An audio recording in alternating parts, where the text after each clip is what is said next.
Context. Sometimes when you're reading and you come across a word that you don't know, you can use context clues to make an educated guess as to what the word means. Now when you're looking at the word you don't know, you don't want to just look right before and after the word. You usually want to look at the sentence before and the sentence after. And sometimes you even have to look at the whole paragraph to get an idea of what that unfamiliar word means. Now, there are some clues that we can look at to help determine what the word means. One thing you can look at is a description. Sometimes a sentence or a sentence following or before the unfamiliar word will give you a description. For instance, the green-feathered macaw. Well, you may not know the word macaw, but by seeing green-feathered, you can infer that it is some kind of a bird with green feathers. Another clue you can look at are synonyms. If you hear the soft and supple leather, well, since you have soft here and then supple, both describing leather, you can figure out that supple probably has something to do with being soft. And in reality, it means moldable. It's easily moldable, and it is somewhat soft to be able to do that. We'll go ahead and note that this one was our bird. Now another clue you can look for are antonyms.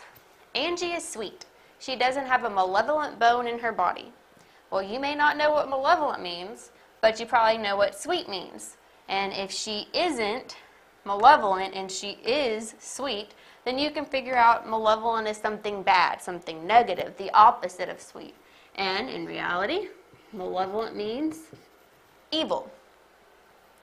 Another clue you can look for are definitions. Sometimes the sentence before, after, or part of the same sentence your word is in will just give you the definition of the word. For instance, the echidna, an egg-laying mammal native to Australia, and then they might tell you some interesting fact about the echidna.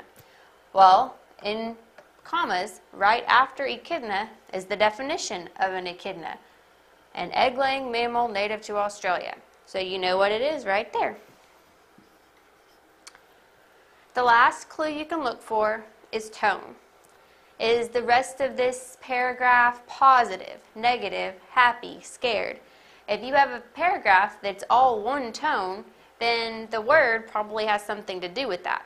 If it's a scary tone, then this may be a word that it has to do with something scary. If it's positive, it may be a happy kind of word. So you can always take that into consideration whenever you are taking your educated guess. So once you've looked at clues and you've tried to figure out, looking before and after the sentence your word is in, looking at the whole paragraph, seeing if you can find a description, a synonym, an antonym, a definition, or figure out the tone surrounding that unfamiliar word, you want to take a guess as to what the word means. And then you want to reread the sentence to see if it makes sense to you and ask yourself, does it make sense? So if we were to insert bird here, the green-feathered bird, well, if it's something that has feathers and we have bird after it, that makes sense, so that one would work. The soft and supple leather.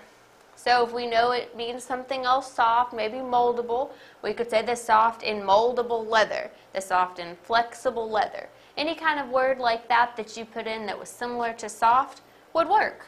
It would make sense in your sentence.